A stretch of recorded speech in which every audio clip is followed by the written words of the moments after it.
دیکھیے کوئی انسان اگر دنیا سے چلا گیا ہے، انتقال کر گیا ہے، مر گیا ہے، تو اب اس کے لیے ہم کوئی عمل اگر کرتے ہیں تو اس کی دلیل ہونا ضروری ہے، اس لیے کہ زندگی کا معاملہ الگ تھا۔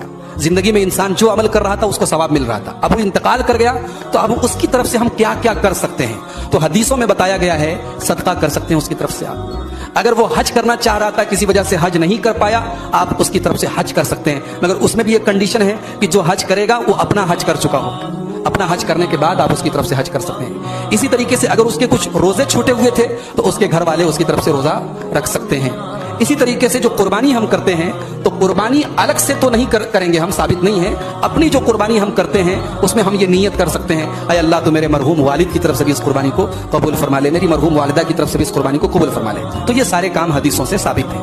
قرآن پڑھ کے اس کو بخشنا یہ اللہ کے رسول سے، صحابہ سے ثابت نہیں ہے۔ یقیناً قرآن پڑھنا بہت عظیم کام ہے، ثواب کا کام ہے، مگر مرنے والے کو پڑھ کے بخشنے کا ثواب کا ثبوت نہیں ہے، اس لیے ہم یہ کام نہیں کریں گے۔ ہم تلاوت اپنے لیے کر سکتے ہیں، تلاوت کا ثواب کسی دوسرے کو ٹرانسفر نہیں کیا جا سکتا، یہ ثابت نہیں۔ اسی طریقے سے درود شریف پڑھنا بھی بہت بڑی نیکی ہے، نیکی کا کام ہے۔ ایک درود پڑھنے پر 1 مرتبہ 10 نیکی ملتی ہے، کثرت سے ہم اور آپ درود پڑھیں، مگر درود کا ثواب پڑھ کے مردے کو بخشنا اس کا ثبوت نہیں ملتا ہے، اس لیے یہ کام صحیح نہیں ہے، یہ بدعت کہلائے گا اور بجائے ثواب کے الٹے ہمارے حق میں گناہ بن جائے گا۔